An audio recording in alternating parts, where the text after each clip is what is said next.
টি-20 বিশ্বকাপ শুরুর আগেই বৃষ্টিতে ম্যাচ ভেস্তে গেলে ফলাফল নির্ধারণের কৌশল নির্ধারণ করা হয়েছে।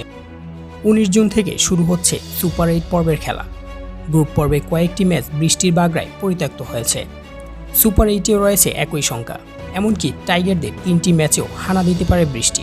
টি-20 বিশ্বকাপের সুপার ৮ পর্বে সব ম্যাচই ওয়েস্ট ইন্ডিজে অনুষ্ঠিত হবে। এখন ক্যারিবিয়ান অঞ্চলের বৈরী আবহাওয়া চোখ রাঙাচ্ছে অংশগ্রহণকারী দেশগুলোর। সুপার ৮-এর ম্যাচগুলো হবে Barbados, saint Lucia, saint Vincent এবং অ্যান্টিগায়। এই ৪ জায়গাতেই জুন মাসের বাকি দিনগুলোতে আছে বৃষ্টির সম্ভাবনা।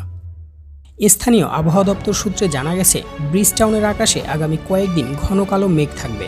এছাড়া আগামী শুক্রবার অতি বৃষ্টিরও সম্ভাবনা রয়েছে।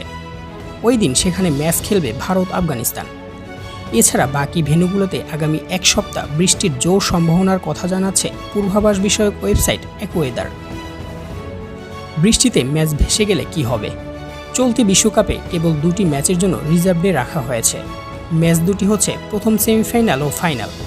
এছাড়া দ্বিতীয় সেমিফাইনালেও নেই কোনো রিজার্ভ ডে, যেখানে আইসিসির প্লেইং কন্ডিশন অনুযায়ী ম্যাচটি নির্ধারিত হয়েছে ভারতের জন্য যদি ভারত সেমিফাইনালে ওঠে। সেই ম্যাচও বৃষ্টিতে পরিত্যক্ত হলে পয়েন্টের ভিত্তিতে এগিয়ে থাকা দল যাবে ফাইনালে। এদিকে সুপার ৮-এর কোনো ম্যাচই নেই রিজার্ভ ডের ব্যবস্থা। ম্যাচ পরিত্যক্ত হলে দুই দলই একটি করে পয়েন্ট ভাগাভাগি করে নেবে। ফলে সমীকরণের কঠিন মারপ্যাচে পড়তে পারে ফেভারিট দলগুলো। বৃষ্টির কারণে খেলায় বিঘ্ন সৃষ্টি হলে ফলাফলের জন্য প্রতিটি দলকে ন্যূনতম ৫ ওভার করে খেলতে হবে।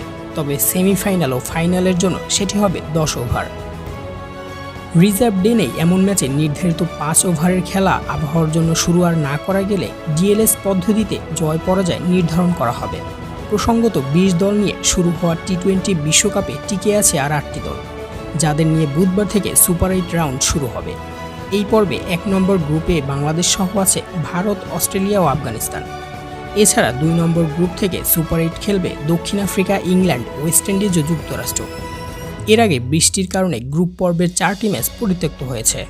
যদি আমার চ্যানেলের ভিডিওগুলো আপনাদের ভালো লেগে থাকে তাহলে অবশ্যই আমার চ্যানেলটি সাবস্ক্রাইব করতে ভুলবেন না। ধন্যবাদ।